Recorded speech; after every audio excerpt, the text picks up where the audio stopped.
El Señor sea con ustedes. Y con su espíritu. Proclamación del Santo Evangelio de nuestro Señor Jesucristo según San Lucas. Gloria a ti, Cristo Señor. En el capítulo 4 del versículo 14 al 30.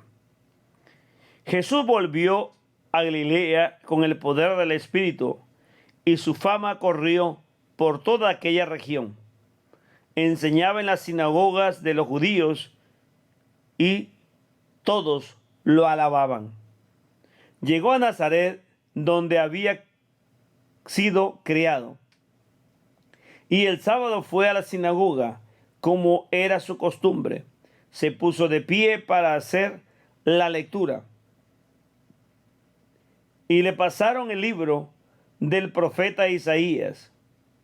Jesús desenrolló el libro y encontró el pasaje donde estaba escrito: El Espíritu del Señor está sobre mí. Él me ha ungido para llevar buenas noticias a los pobres, para anunciar la libertad a los cautivos y a los ciegos que pronto van a ver, para poner en libertad a los oprimidos y proclamar el año de gracia del Señor. Jesús entonces enrolló el libro, lo devolvió al ayudante y se sentó, mientras todos los presentes tenían los ojos fijos en él. Y empezó a decirles: Hoy se cumplen estas palabras proféticas y a ustedes le llegan noticias de ello. Todos los aprobaban y se quedaban maravillados mientras esta proclamación de la gracia de Dios salía de sus labios, y decían: pensar que es el hijo de José.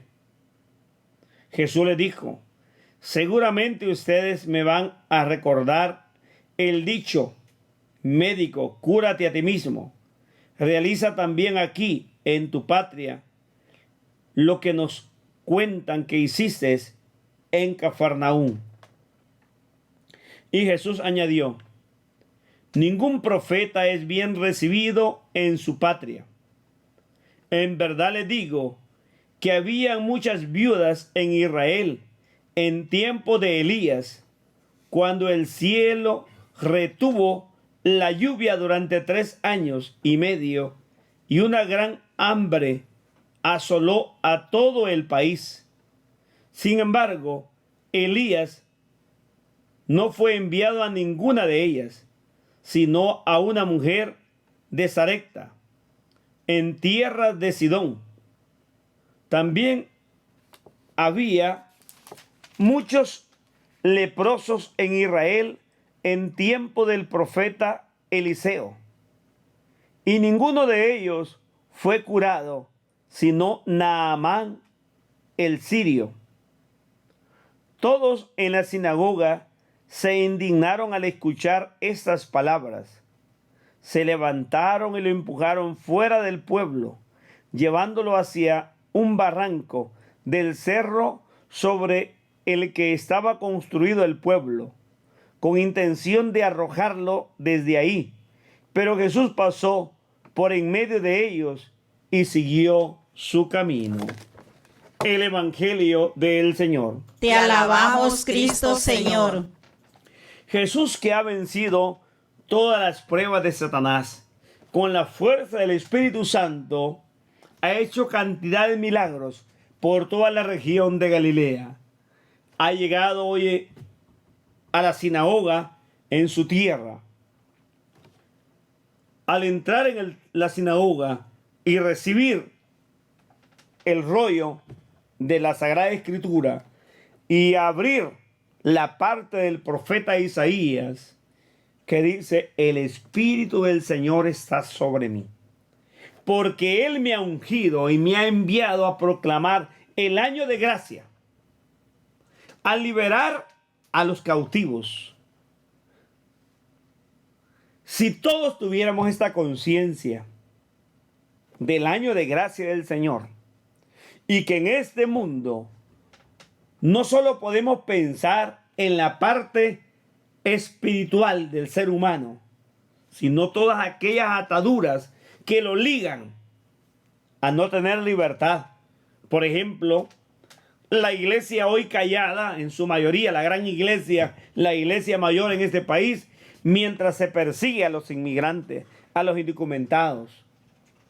Pero la iglesia bien recibe el dinero de los pobres que van a la misa, y los pobres, como viven en una ceguera, que ni siquiera reaccionan. En muchas iglesias solo se pide el dinero, pero no se apoya a los pobres. Jesús habla de la gran liberación, de la denuncia de las injusticias, porque el Espíritu está sobre él.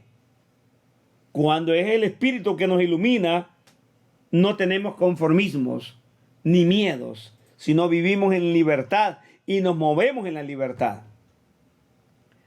Cristo va a hablar de que el reino de Dios ha llegado, que está presente y que todos debemos dejarnos guiar por ese Espíritu Santo. Jesús va a retar también a ellos diciéndoles: hoy ustedes me van a decir que hagan milagros, todo lo que han oído que yo he hecho en otros lugares, que lo haga aquí. Y dirán: médico, cúrate a ti mismo. Jesús va a decir: óigame, en el tiempo del profeta Eliseos, los judíos no fueron curados, sino Naamán, que era extranjero. También en la viuda de Sarepta, no fue una judía, sino la viuda que no era judía, donde el profeta Elías comió y bebió y nunca le hizo falta nada. La gente se indigna. Siempre el pueblo se va a poner a la defensiva, agresivo, cuando se le está denunciando el pecado y cuando se le ilumina su realidad. No le gusta, le incomoda. Y así tomaron a Jesús a la fuerza, lo llevan al despeñadero, quieren acabar con él. Si con Jesús hicieron eso, como Cristo lo dijo en Juan 18, si esto hicieron con el árbol verde, ¿qué no harán con ustedes? Quiere decir que si somos fieles al Evangelio y seguimos a cabalidad a Jesucristo, lo que nos espera son persecuciones, maldiciones, cárceles e incluso la muerte. Pero si vencemos toda clase de tentación y estas pruebas, entonces tendremos su gloria, porque cada uno de nosotros hemos sido llamados a vivir siguiendo a Jesús y no viviendo en mediocridad, creyendo que eso agrada al Señor. Por eso Jesús dijo que el día del juicio muchos le vamos a decir: comí, bebí, prediqué en tu nombre. Y Él nos dirá: maldito, vete, no hicieron la voluntad de mi Padre. Que tengamos la gracia y la capacidad de hacer la voluntad de Dios. Amén.